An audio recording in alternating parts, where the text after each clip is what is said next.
Hailed as one of the 20th century's greatest ever entertainers, Frank Sinatra's career saw him conquer the worlds of music and film, culminating in a string of award wins.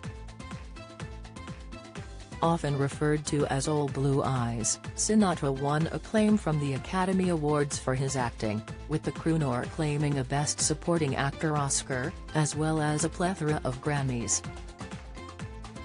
It led him to defining a generation of entertainment fans, and many to follow, who continue to pore over his iconic career in Hollywood and Las Vegas. While his time in front of the camera was celebrated, away from it Sinatra's life was scrutinized and picked apart as he was among the most famous faces on the planet.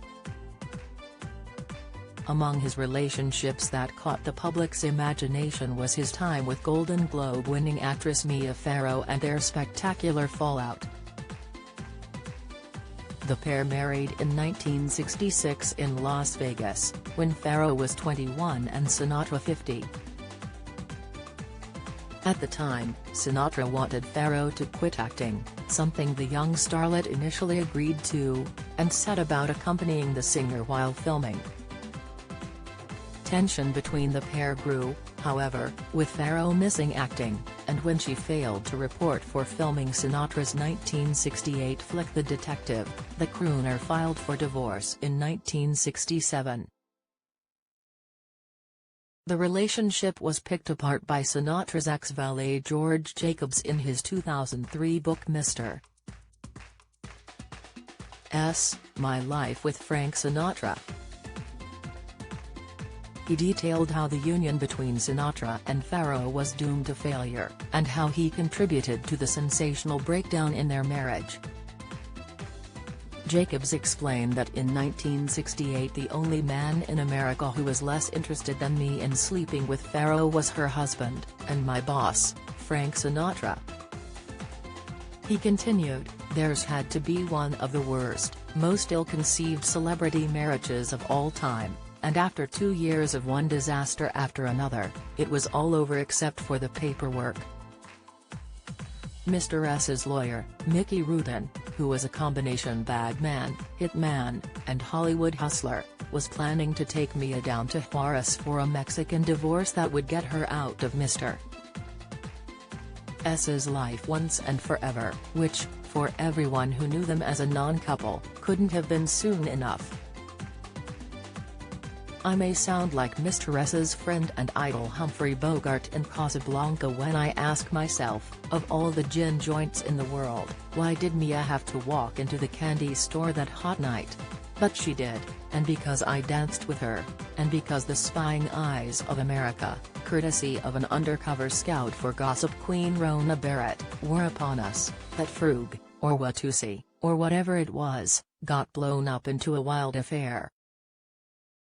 Jacobs detailed that because of his relationship with Sinatra, and because I was black, and because Mia was America's reigning love child, claims of an affair grew strong.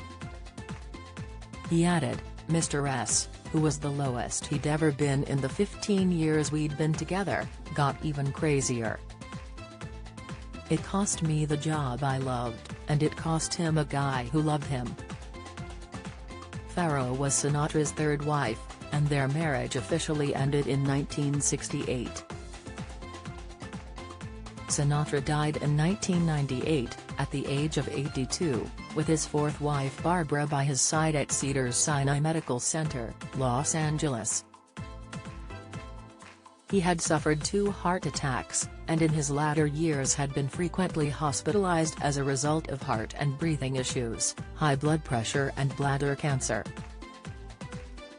His self-titled website, which was run by the Sinatra family, noted how Barbara was encouraging the singer to fight on as his body wanted to shut down. In those heartbreaking final moments, the website noted Sinatra became aware his time was up, and simply said to his wife, "I'm losing." According to the 2016 book His Way, the unauthorized biography of Frank Sinatra, author Kitty Kelly noted that Barbara suffered the wrath of Sinatra's children as she didn't tell them their father was back in hospital until it was too late. His daughter Tina noted she felt the omission was deliberate and that Barbara would be the grieving widow alone at her husband's side.